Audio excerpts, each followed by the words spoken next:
The jurors have spoken out after their guilty verdict in the Alex Murdaugh trial, and let's get into what that says about the way they thought. Feel me once here, driving instructor of the world.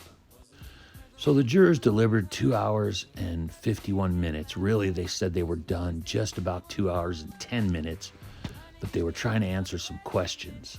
The way it worked is they didn't get to take notes during the trial, but they did have notebooks in the jury room, so when they went back during breaks, they would write down questions that they had after hearing testimony. When they actually got in to deliberate, they went through and tried to answer all of the questions that those jurors had written down. They took a vote at the beginning. It was 9 guilty, 2 not guilty, and 1 unsure. So what did they talk about, and what did they decide, and what was their thinking in those 2 hours and 10 minutes? Well, mostly they thought that Alex was a liar.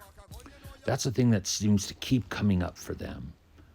He lied about being at the kennel to police in all his interviews, and even though he admitted it on the stand, he seemed to be manipulating them again, manipulating the jury.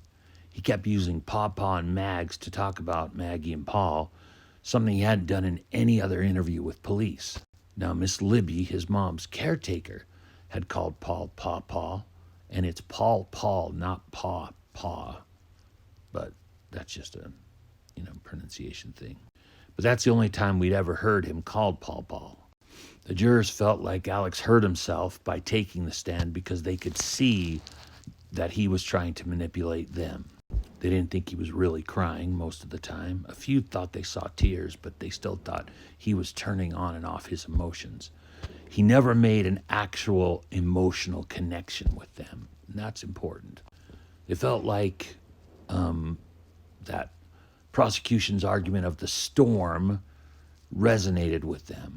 So what you had is jurors in there explaining what they thought to answer others' questions. They only asked for a monitor once, so they did view something, and it was likely the kennel video, since every one of them keeps talking that the kennel video and Alex's testimony were the 2 most influential things that swayed them.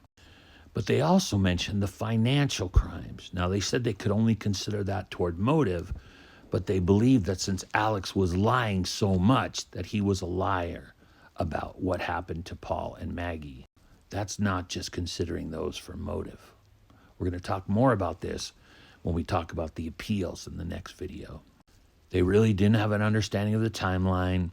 They don't know how he threw the phone or why. They don't know why he did it. They just said they didn't believe him, so they found him guilty.